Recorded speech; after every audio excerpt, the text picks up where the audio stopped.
Hello everybody, welcome back to the channel Off the Underside. A very exciting show tonight once again. We've got a couple of former guests coming back to join us, really exciting. A couple of journalists right slap bang in the middle of January transfer window. So really exciting stuff. We're joined again by Sky Sports journalist Anthony Joseph and Scottish football journalist Scott Bradley. How you doing, boys? Very well, mate. Very well. Thanks very much for having us back on, mate. Yeah, very good. Yeah, thanks for having us on again. Yeah. No bother at all, man. Honestly, it's a real pleasure. And like I say, it's right in the middle of the transfer window, so I know you are very busy men, so really appreciate you taking a wee bit of time out. So we've got a lot to talk about anyway. We've had a very busy season, a very strange mental season, to be honest. We're now in January. It's a big month for loads and loads of clubs. Anthony, I want to start with yourself, mate. We will get into transfer stuff, right, but I want to talk about Hearts.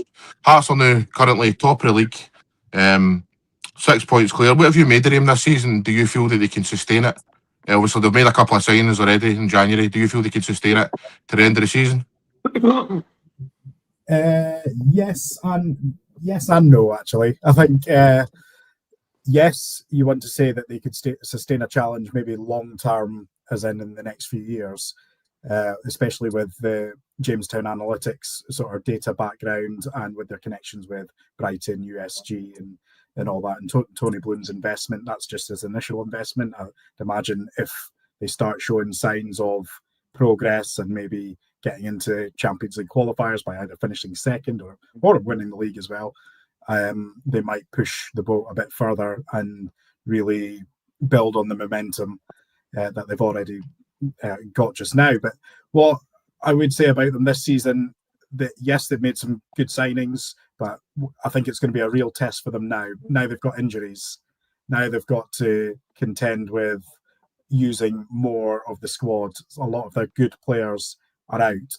So if they can hit the ground running in the next couple of weeks, next maybe 3-4 weeks, I think that'll determine whether they are going to be there right till the end, or they're maybe going to fall behind Celtic and Rangers. But it'll be interesting. But like I said, it's so hard. I feel this season has been such a weird season in general, such a strange season, seeing sort of how bad Rangers were at the start and Celtic were just sort of trundling along, Hearts were flying, and then the amount of managerial sackings and changes and all sorts of things. It's been a very strange season. So who knows? We could see Celtic, Rangers and Hearts dropping points between them and staying close. But I personally think, and again, I will say I'm not a football man. I do the news. I'm not a football expert at all, far from it. So from my regular punter sort of view as a football fan, I think maybe the injuries might be a bit too much for Hearts to deal with this season to provide a challenge right to the end. But we'll see if they can do well for the next 3 or 4 weeks. They've only got the league to focus on now. They're out of the Scottish Cup. They're not in Europe. So it could be, they could just focus on that. But now, yeah, let's see how they get on in the next 3 or 4 weeks. And then I think it will determine whether they are really title race contenders. Scott, what's your thought on that, mate? Because what Anthony's saying there, I've seen you and Cameron talk about this earlier on, and he was swearing and cussing on his podcast, saying that he's quite happy about the Scottish Cup because he can now focus on fully focus on the league. Do you think the injuries will hamper them? I do, to be honest, Jamie. I've been saying it for a while. Like Hearts have had a brilliant season so far. They've been phenomenal. They've been a real surprise package. But I do think the injuries are going to catch up. And of course, going out to Scottish Cup could be a blessing for them. But as the season goes on, they're going to drop points, as Anthony said. They've already dropped a few points this season as well. But don't take anything away from Derek McInnes. He's done a great job there. But they will fade away. And I know I've been saying it for a long time, and they've already beaten the Old Firm twice this season, back to back. But they will drop points, Jamie, and I think the injuries will catch up. But in terms of will they finish second? No, I don't think they're going to win the league. I think they'll finish third. I think Celtic, even though they're not in a good way at this moment in time, they will get their act together at some point. And I think when it comes down to it, when it's probably about April time, it'll be between Rangers and Celtic, and I think Hearts will be out of the equation, in my opinion. Tell you what, mate, you've got a very different opinion on here than you do your ex account. If I was watching you and your ex, I'd think that Celtic were about to get relegated. Really? Corey, what's your thoughts, mate? Do you think that Hearts can sustain it? Do you think they're going to win the league, or do you think Celtic or Rangers? If I was a betting man, I would say possibly Rangers at this moment in time, just because I feel Celtic aren't in a great state. Then they don't really look like they're trying to. They might be inquiring, they might be keeping tabs on people and stuff like that, but they're not really getting business done. You're seeing Hearts, Rangers, they're getting business done. The players that are coming in, they look really good, as what I've been read about some of the players, but I just feel that Celtic will drop a lot more points than Hearts and Rangers, to be perfectly honest. Just at this moment in time, it's my only opinion, and I do think Rangers, they've got more togetherness, and they look like they're playing for the manager. They look like they're all on board these ideas. They're on a roll type thing. So You mean it's that? just a wee bit. But I don't think Celtic are in major contention. I know what people are saying, like they'll get their act together, but they've not been getting their act together since about August. They've been playing awful, in my opinion. So I really think if I was a betting man, I would say Rangers would probably be favourites and probably will win the title. Davey, what about yourself? Do you think Hearts, if they strengthen even that one or two more, that they could actually challenge for the league? Nah, mate, I said at the start of the season they'll finish first. Celtic second and Rangers first. That's what I said at the start. That's what I said when we couldn't win a game. And I'm sticking to it, mate. That's fair enough, mate. That's fair enough. I'm going to go, I think, well, in fact, I'll leave my prediction to the end of the season for what if Anthony and Scott have got any kind of exclusives for us. But right now, if it as it stands, I still think Celtic will win the league, to be honest. But As it that's stands, just my opinion. What's that? As it stands, you want money. Corey money I for know you full. owe me 20 quid. I know. Fucking Kettlewell's going to get better, I mean. I know, but that's a different subject altogether. We'll talk about that another time. But Anthony, we have to. I've never really begged anybody for anything in this show, Anthony, right? But right now that you're on, mate, you're the Sky Sports journalist, you're the man in the know. Please tell me Celtic are about to sign somebody, please. I wish I could tell you that, but as a fan as well, I can tell you that, but that is not the case at the moment. They're not anywhere close to signing anyone at the moment, and I think you saw that with Martin O'Neill's press conferences on during the week, then again on Friday, and then again on Sunday as well. He hopes to have someone in before the end of the season, as he joked, but it's starting to become no longer a laughing matter. Celtic really need a striker in, at the very least. They need to bring in a striker, and they have made a lot of inquiries for a lot of players, a lot of targets. Only probably a handful have made it out there. So it's, yeah, they're working on transfers. I know this tonight they'll be having a bit of an emergency transfer meeting that involves with Michael Nicholson, Martin O'Neill, James Bell-Walker, who's the new senior scout who came in from Chelsea, and also Sean Maloney. I think the issue Celtic have for transfers is that they're not even operating like. So a lot of people have been criticising how Celtic operate and have done over the years on transfer windows. They're not even operating like they were, for example, last January or in the summer, because they don't have a head of football operations. They don't have any head of recruitment. They don't have any head of scouting. A lot of staff members, analysts and scouts have left the club, along when Brendan Rodgers left as well. They don't have a football manager either for long term. So I think they're going to struggle to convince anyone other than projects to sign permanently. And it's very much short-termism. It's the loan market they're looking at. But you've got Sean Maloney, who is mainly doing the groundwork of sounding people out and making sort of inquiries and things like that. But he's also the assistant manager, who is basically the manager of the club, because he's doing all the training, all the tactics, and then after that he's working on transfers. So it's quite a lot for one person to do. before Celtic had like 3-4 people working on these sort of things.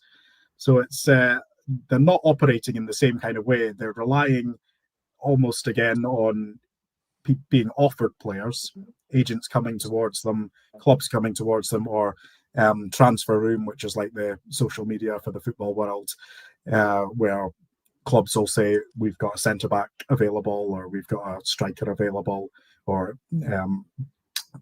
Celtic might put out that they're looking for a striker, they're looking for a loan, so people will come to them with it. So it's a very, very strange transfer window, and Celtic are not even operating at the same kind of level they were in previous transfer windows, which were already being criticised. So it's not a good place when you're having emergency transfer meetings with 2 weeks to go. I think you're seeing that they are really struggling. They're not just speaking to people at Celtic, but speaking to people at other clubs and agents and people who are close to players. They're scrambling at the minute, and they are scrambling for loans mainly because they just want to get the short-term thing is they need to win the league, and that they've put themselves in this position. It's all self-inflicted, by the way, as well. This didn't need to happen. If you look at where Celtic were a year ago, they were probably the strongest they've ever been since maybe, like, you could argue 2003. So they didn't need to be in this situation, but they've allowed it through various things that have gone on. They've allowed this to happen, and they find themselves in a situation where they're 6 points behind the league leaders. I think they're probably lucky that it's Hearts in a way. I may regret to say that, but if it was Rangers who are 6 points ahead, with Rangers being so stable as they are at the moment and working well under their new manager and seem to have got their act together, I think they'd be worrying even more, and Celtic fans would be panicking even more if this was Rangers 6 points ahead. But yeah, in general, they need to get some signings in, and they're struggling at the moment. I think we will see signings, of course. I think eventually they will get some business done, but it's not been a good first nearly 3 weeks of the transfer window, and they've got 2 weeks left of it, and they still just have. It was Araujo is the only signing that's come in on loan as the right back, and he was signed for Wilfred Nancy's style and for Wilfred Nancy's football. So it's really hard to sort of gauge it and understand it. But I think a solid reflection on it's not just as journalists who are saying it. You're seeing in the summer, you saw a football club, a football sporting director come out and mock how Celtic do their business. And today, well, I know it was over the weekend, but still we put out the line today as well about how Leeds were so surprised that they got an approach from Celtic for one of their players. Right, that puts me on nicely what I'm going to ask next then. I'm not here, Anthony, to put words in your mouth, mate, or words in anybody's mouth who's on the show tonight. But my opinion is that it feels intentional for Celtic. It feels as if they're trying to antagonise fans. I'm just going to be honest. You look at I would never ever have thought that, right, over the years. But it feels as if that AGM was a big statement from Dermot Desmond and the club to say, we won't be bullied of certain things. And I feel that now that everybody knows we need players, we need a striker, we need other positions filled, and they're just stalling. You're telling us tonight that there's an emergency transfer meeting the 19th of January. I mean, it's ridiculous. This stuff should be planned. Rangers have already signed their players. They're probably going to have more coming in. Same with Hearts, they're prepared. It feels as spiteful for Celtic. I don't know why they're doing it, but that's just my opinion. But are you thinking, obviously, what you've said there about they're looking in the loan market? And like I say, we are looking for certain positions over several. We're looking for 3 or 4 players, in my opinion. Do you feel that Celtic are going to go for loanees? Do you not see them spending £6, £7, £8, £9 million on players then? Can't see it unless it's a loan with an option. I don't see them doing any major permanent signings in this window. Who knows if someone comes available that they've maybe been a long-term target. I was going to use examples of that, like Balikwisha was a long-term target. Celtic scouted him for 2 years.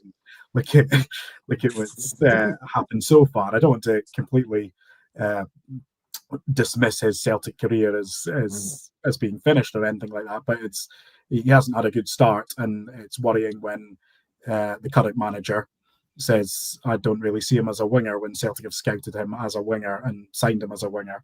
So there are various worrying aspects as to how Celtic have done and are doing their business at the moment. And as for the Joe Piro, and as for the Joe Piro thing for Leeds, I mean, how did that even get to your desk, mate, without somebody inside Parkhead saying, you know, this guy plays for a team, the 49ers, they're in charge of Rangers. Why are we even investigating? Why are we even talking to Leeds players? I mean, that to me is baffling. That's the first thing I thought as soon as I seen your tweet was like, why is it that people are even, there's not one person inside Parkhead that can't tell, you know, journalists and that or can't tell Leeds that we're not going to get any Leeds players. Yeah, so on that one, like we, as I've said before, how we operate and how we do stories and everything, we speak to all sides, all three sides of a transfer before we put anything out. So we had spoken to sources at all aspects, including the players' sides, and we very much knew that Celtic had made this approach, and they were, again, perhaps they were maybe looking, without it didn't go too much further, obviously, but they're maybe eyeing it up as a loan with an option to buy, or whereas Leeds maybe wanted a permanent deal if they were going to sell him. They were, that same day they were bidding and making inquiries for Strand Larsen, so it made sense and they're very close to their PSR levels as well. So if they were to buy Strand Larsen, they would need to sell someone as well. So perhaps Celtic and Leeds could do business, and just like Celtic and Brighton could do business in terms of permanent transfers. And you see that with the multi-club organisations doing that with their rivals anyway, or rivals of another club in another country. So, but it's the loan that doesn't make sense. Why would Leeds loan a player for 6 months to go and try and score lots of goals for Celtic and win them the league, and to Rangers' detriment?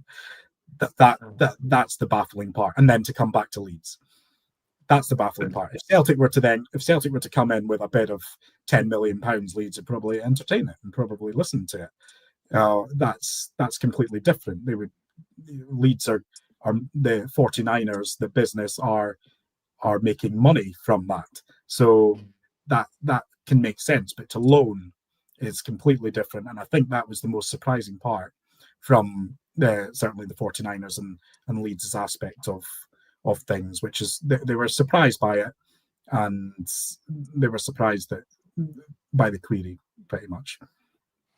Corey, what's your thoughts on what Anthony's saying here? There's an emergency meeting tonight at Lennoxtown, 19th of January, and then they're looking at loanees instead of, getting out and spending some money straight away. What's your thoughts on this? I'm not exactly surprised, but what do you think?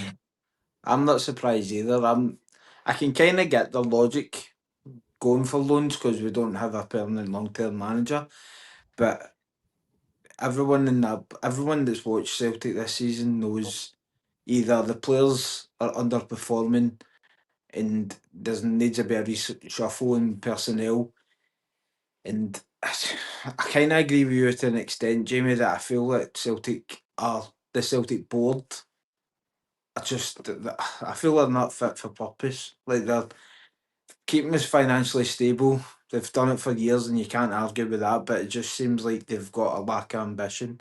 I said it to yourselves in the group chat. It feels like they're just quite happy to do one better than Rangers every season. I don't need to spend X amount of money. And I feel that that's not the right mentality to have, especially at a team like Celtic. Rangers got their own goals, like get more title contention, win the league, progress that way, and get more trebles and stuff like that. They're focusing on themselves. But I feel like the Celtic board are more focusing, let's be better than the other team in Glasgow, and not focus on our own progression and anything like that. And I feel like that's been a downfall with Brendan Rodgers, who basically spat the dummy out at the start of the season and after he went to Saudi. And I feel that Martin O'Neill's just getting the brunt of all this now, and he's just like, where's the investment? And they're just still kind of sitting on their hands doing, no, we're not doing it type of thing. I feel like that's what it feels like as a fan anyway. Obviously, Anthony knows more than us. He's known that they're inquiring about players, but it just doesn't feel like it's enough.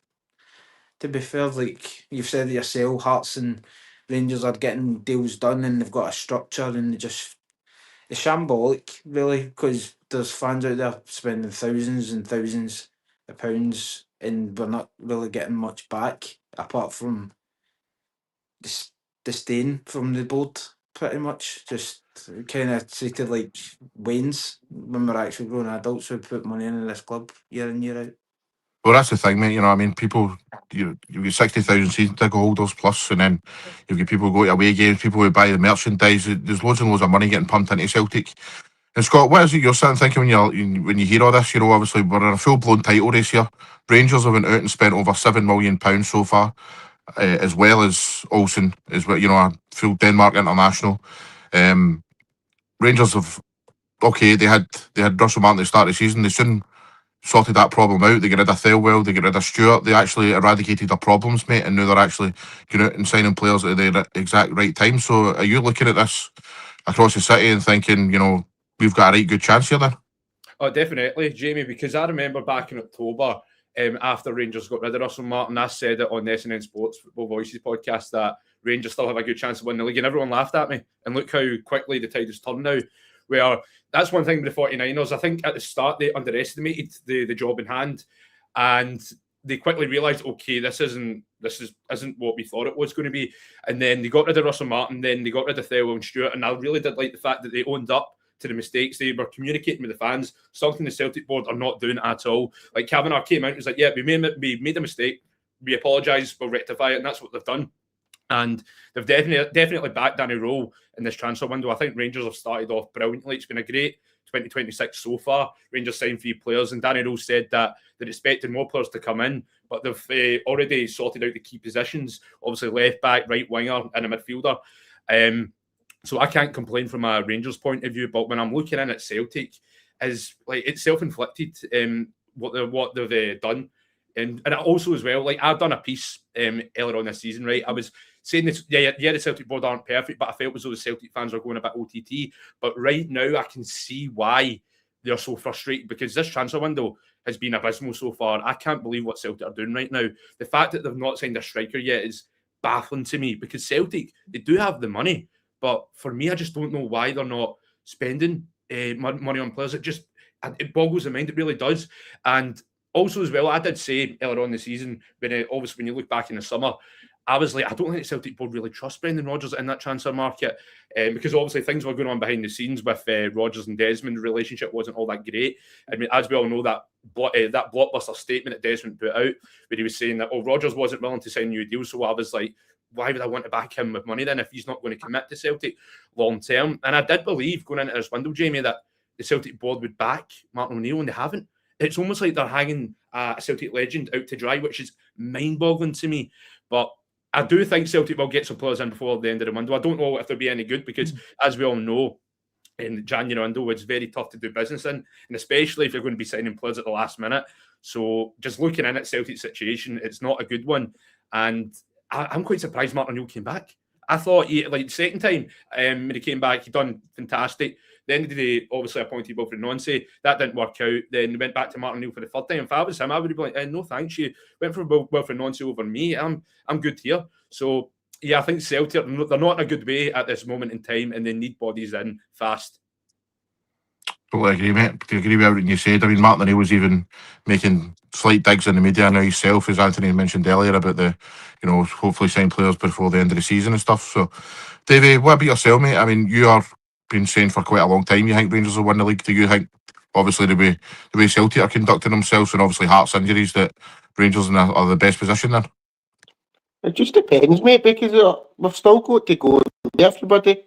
So it all depends on what team turns up on the day. It's all good and well signing players, but are they going to cut it? Like Scov Olsen hasn't done anything in a year. They left Bruges, but Tavernier done the exact same thing, didn't he? With Wolfsburg came to us and had a great season. So, I would say I'm 50-50. I would like to see us getting rid of some players that played on Friday night to bring in better players, squad players. Aye. But Aye. I'm always confident we'll win the league, mate.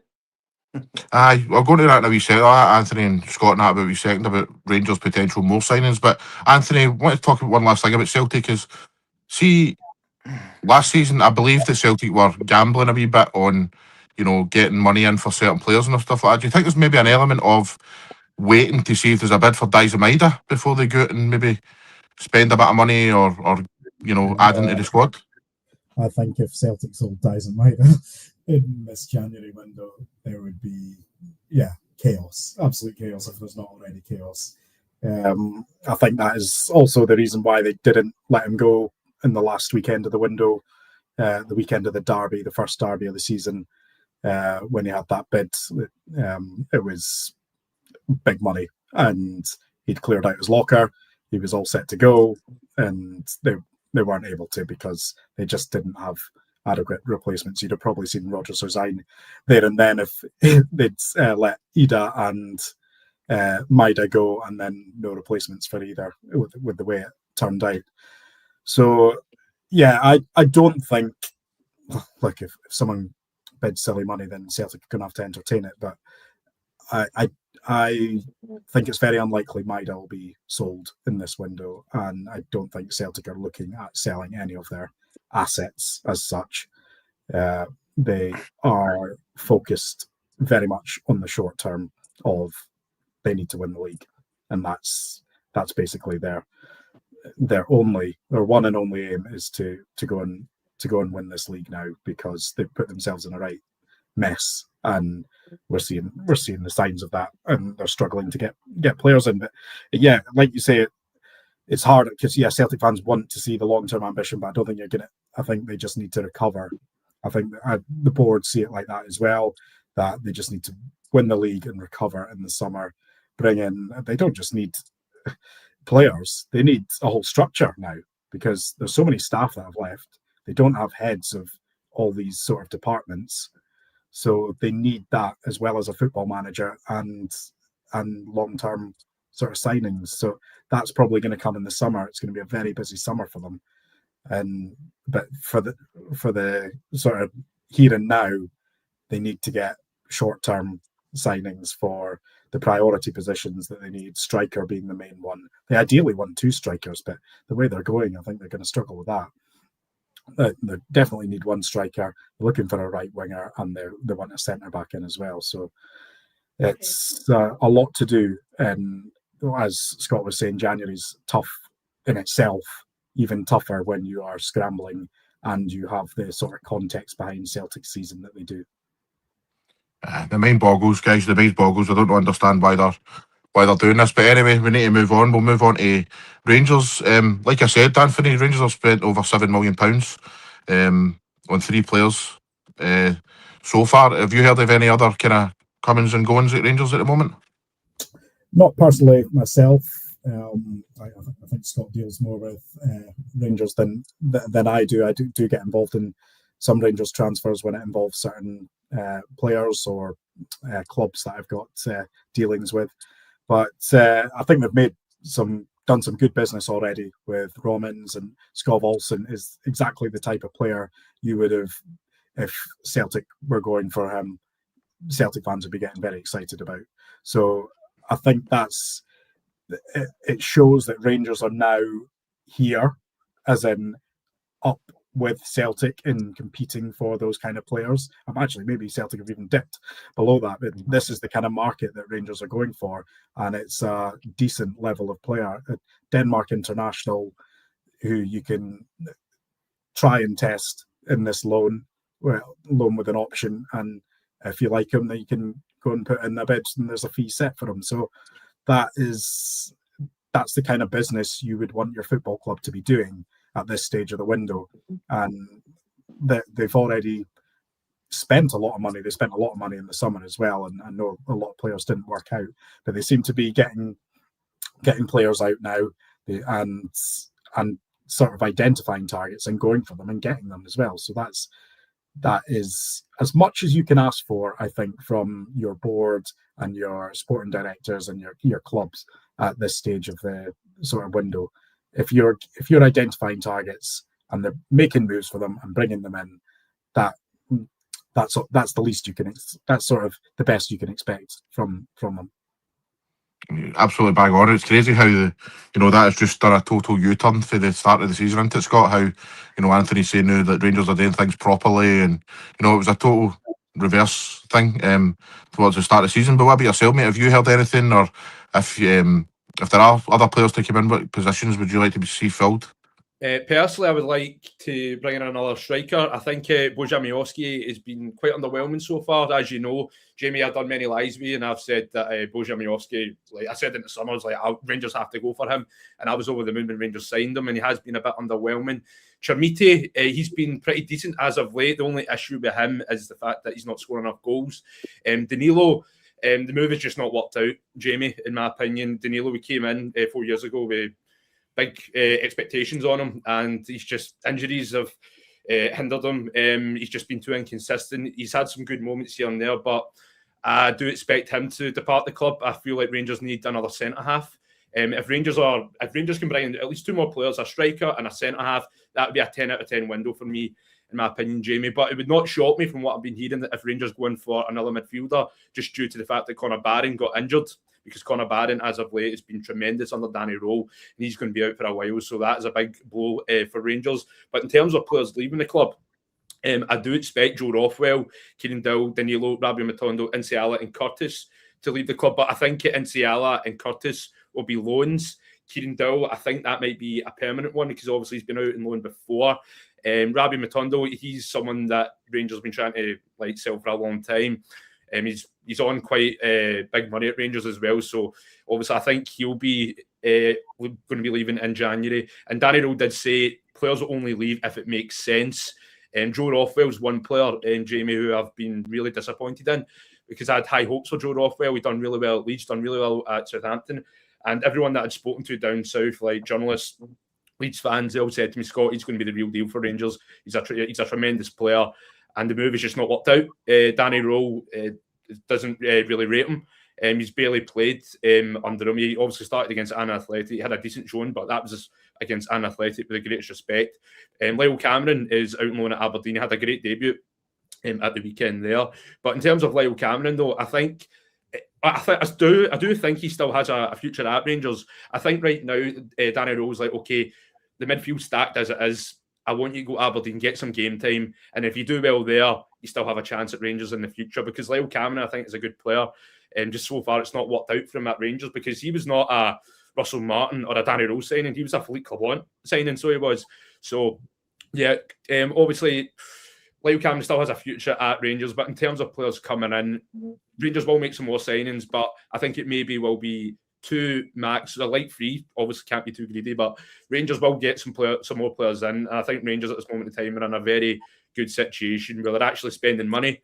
And that's something like they've never done before. Like last year, Rangers were pretty much skint, scrambling around for free agents, loanees. But now the 49ers are here and they're spending big. They've got big ambitions at Rangers. So yeah, so far it's been a great window for Rangers, and I think it's only going to get better.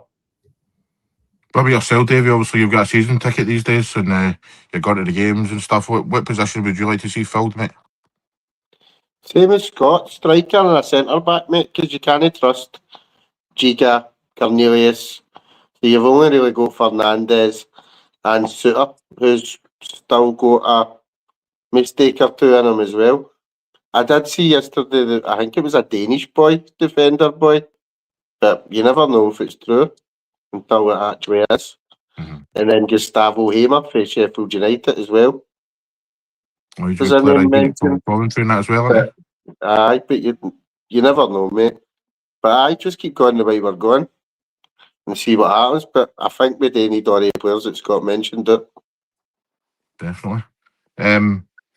Anthony, have you heard anything else in rumblings in Scotland and stuff? Obviously, Martin O'Neill was at the Motherwell game the other night. And I was looking at Davey, what's his name? Marwan Ishii. Have you heard any other kind of rumours coming out of Scotland at the moment, mate? Well, yeah, with Celtic Masvinisi, there is interest there, obviously, but whether it's going to materialise in this window, we'll see what happens. Celtic do also have a player Motherwell would really love to have back in Stephen Welsh, and the fact he played against Auchinleck Talbot yesterday means that the only other club he can go to this season is Motherwell. So we'll see if that gets used as a bargaining tool, but Celtic need to sign a centre-back first. With Stephen Welsh, he had interest from Aberdeen as well. So, but Celtic quoted him about 400,000, and Aberdeen sort of moved on. I think Aberdeen will be quite busy in the next couple of weeks as well. They're offloading a few players with Yengi, and Sockler's already gone as well. Yengi's going on loan to Japan. They will be probably looking to sign another striker and definitely a centre-back. They're in the market for a centre-back, as you saw with their approach for Stephen Welsh. They're looking mainly in the Scottish market, which is why you've seen them go for Lyle Cameron at Rangers. They needed that sort of midfield presence, like Graham Shinney, starting to maybe lose their legs a little bit. They need that sort of energy in midfield, and Lyle Cameron gives them that. And he was man of the match at the weekend. So as much as the fans hate that transfer with just being a 6-month loan until the end of the season, developing a Rangers player, I think, every other club does it. Every other club loans from Celtic and Rangers. Aberdeen can't turn their noses up at the chance of a good Scottish Premiership player joining them. So, Aberdeen could be quite busy. There'll be a few other clubs as well. I think Motherwell just made their first signing as well today. A Swedish striker who was watching them at the weekend as well. They're shrewd signings as well that you think on paper anyway. Like David was saying, how do you ever know who's going to be a good signing? Some can look good on paper, others can't. Others have a good pedigree from years ago. But some clubs can just be the right fit for people. So like Skov Olsen could be the right fit for Rangers, despite him maybe in the last year not doing too much. But so with the new striker that Motherwell have signed, he's scored 15 goals. I think it was 20 in all competitions. Maybe in the Swedish second tier, but for the relegation club. So if you're doing that, if you're scoring that amount of goals for a team that is not high up in the league, perhaps it's worth a punt on him. So it's a free agent, so it could be a bit of shrewd business from Motherwell today. And Hearts will do what Hearts do based on Jamestown analytics. I think it was interesting. I heard Derek McInnes talk about signing the likes of Braga and Kizarides, and that he always has a chat with them first, and from there on decides whether they're going to be a fit for this dressing room, a fit for Hearts, and a fit for him as well, I guess.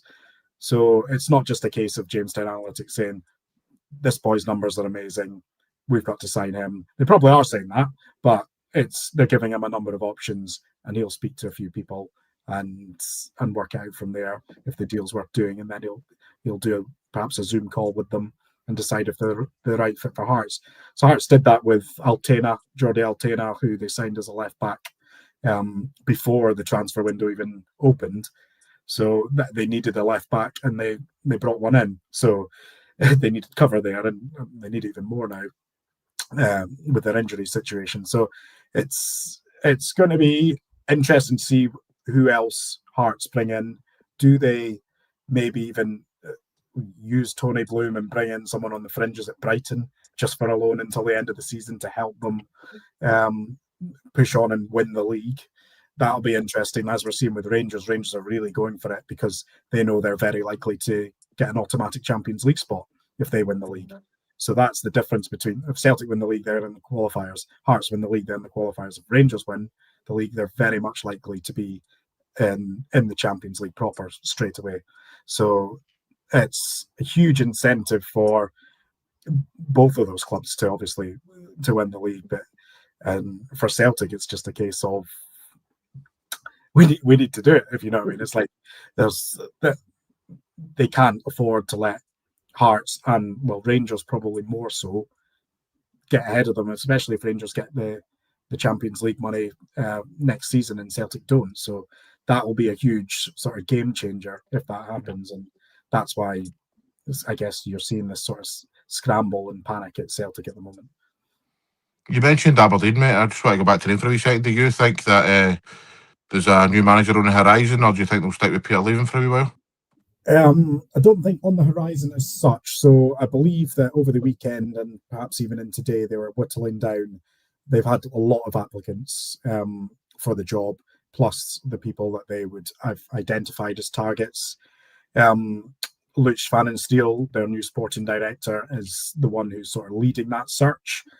My understanding is that they're not necessarily looking for someone with Scottish football experience. That's a plus if they do have Scottish football experience, but my guess might be that they are maybe looking for a young foreign manager or someone of the sort of credentials that the Motherwell manager has got, Askew's got. So, I mean, he's been a huge success so far. They may even perhaps go for him as well. That would be an interesting story in Scottish football if they were to go for him. But he would I'd be surprised if he's not on their shortlist, and that they are not looking for people. I'd imagine they're looking for people along that sort of similar type and profile. That's interesting. Scott, see, obviously you mentioned you want certain players, positions for Rangers. Is there anybody in Scotland that you would take a punt on, obviously outside of Celtic and Hearts? Would somebody like Malashawa do that for you, or Kieran Bowie or whatever? I'll tell you one player actually that I've been raving about for a long time, and it baffles me how Rangers or Celtic have not went for him, and that's Gogic at St Mirren. I think he's a tremendous player. I think he's very underrated. He's very versatile as well. He can play centre half, can play in the midfield, knows Scottish football inside out.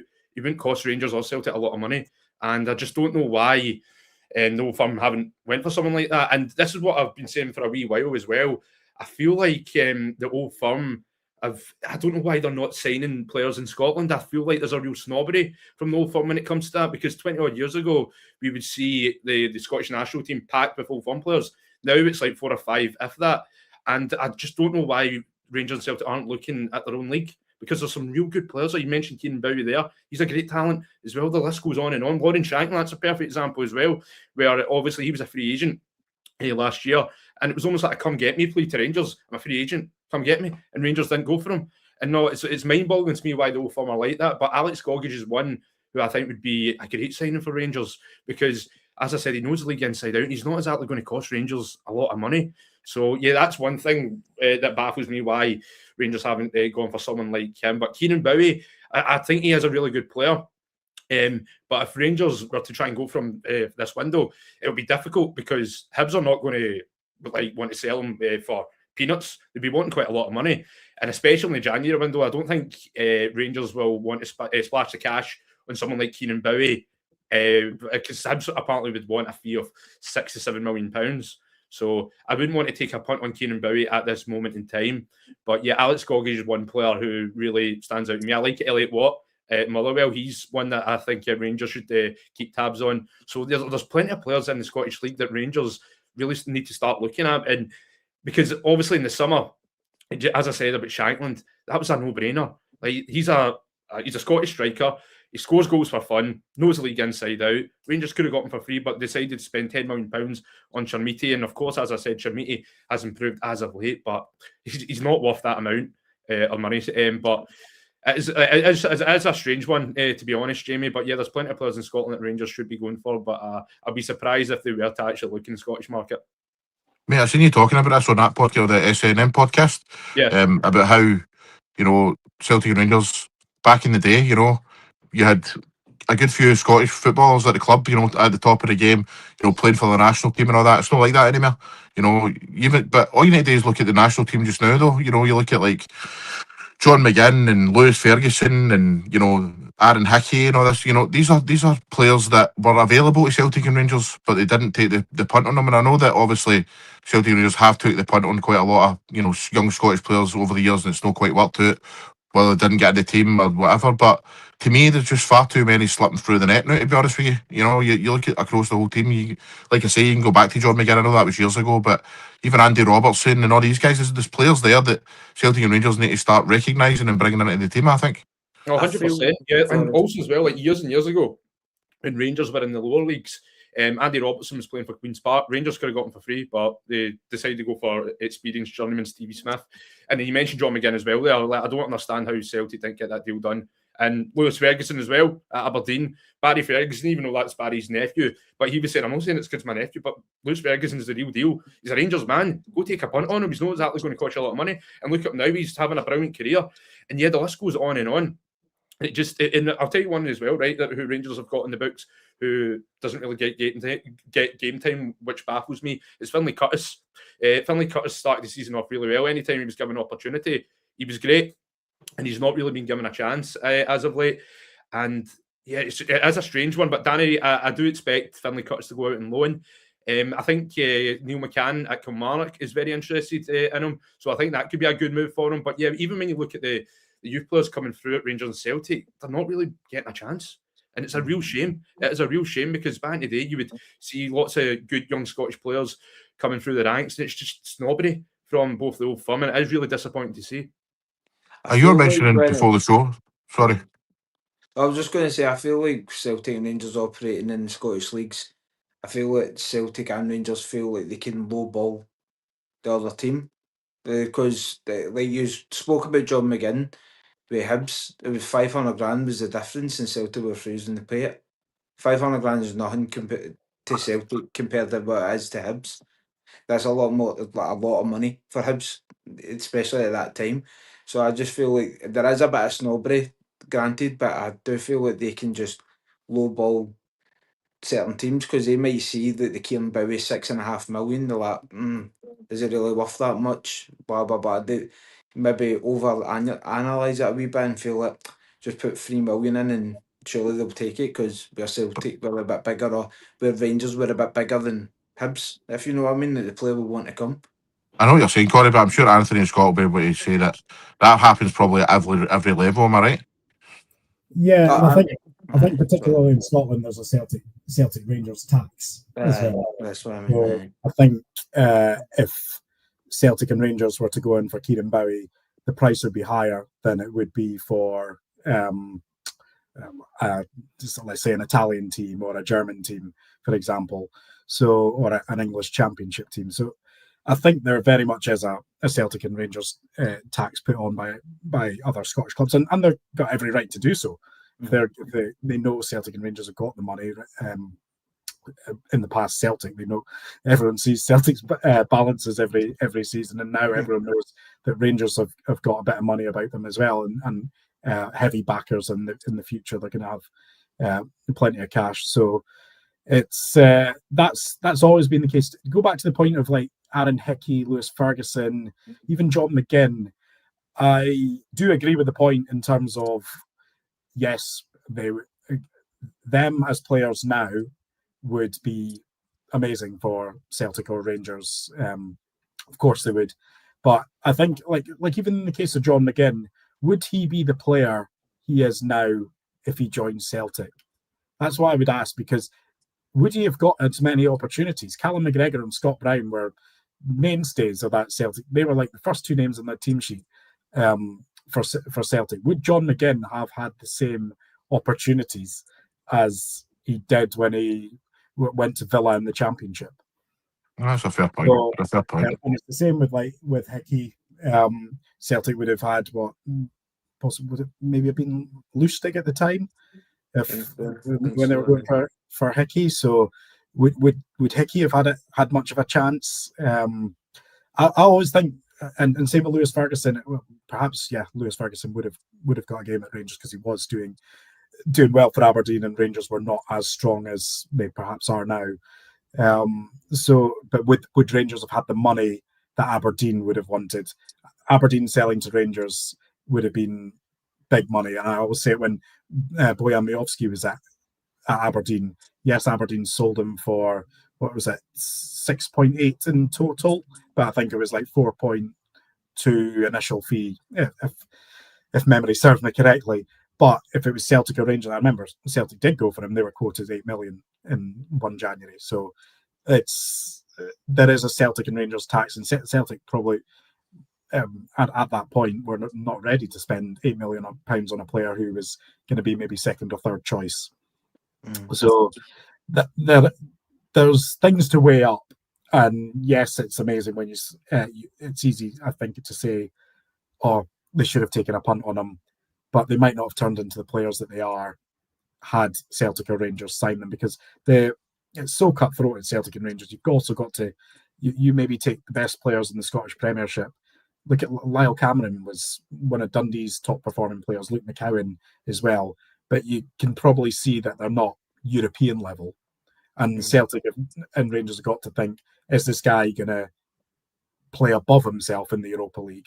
Is he going to play above himself to match the standards of the Champions League? So there is a lot. I can sort of see it from both sides of, yes, they're missing out on a talent, but also, would they become the players? Is it better to let them go to the English Championship or to Italy or to Spain or to other countries? I think the Italian market is certainly proving very fruitful for young Scottish players. So I think there's less jeopardy at certain clubs in Italy than there is at Celtic and Rangers, where you have to win. And if you suddenly that kind of demands on you, it's too much pressure as a young player. Nah, it's a very, very good point, because you mentioned Lyle Cameron and stuff, and Luke McCowan, who aren't really, first team starters for Celtic or Rangers, but you even go back to like David Turnbull, who was touted as being like the next big thing and stuff, and he didn't really get a sniff at Celtic. So I totally appreciate your point, mate. But Anthony, is there any other transfers that are just about to go over the line? I know that you deal with a lot of like English Championship stuff and that, and I know that I think Watford and Norwich is it Norwich that are about to sign players at the moment? Yeah, well, Watford's one's very interesting, and we've made it quite a big story today in Sky Sports News. Edoardo Bova, who is the young Italian player, played plenty of times for Italy under 21s, was sort of this up and coming Roma midfielder, kind of box to box player. And in November 2024, he collapsed on the pitch against Fiorentina. And similar to Christian Eriksen, he needed an ICD fitted, a defibrillator fitted to treat his heart condition. And as we know, like with Christian Eriksen, in Italy, they don't allow players to play with an ICD, but in England they do. So Watford have been very smart on it, and they've got a great relationship with the player and his family. Gino Pozzo's the owner of Watford and Udinese as well. So they've managed to, well, they're hoping to get him over the line, but he's had his medical today. They're awaiting their medical results. But this is a player, so they've offered him a initial 6-month contract, but it'll be a 5-year contract after once they trigger it in the summer.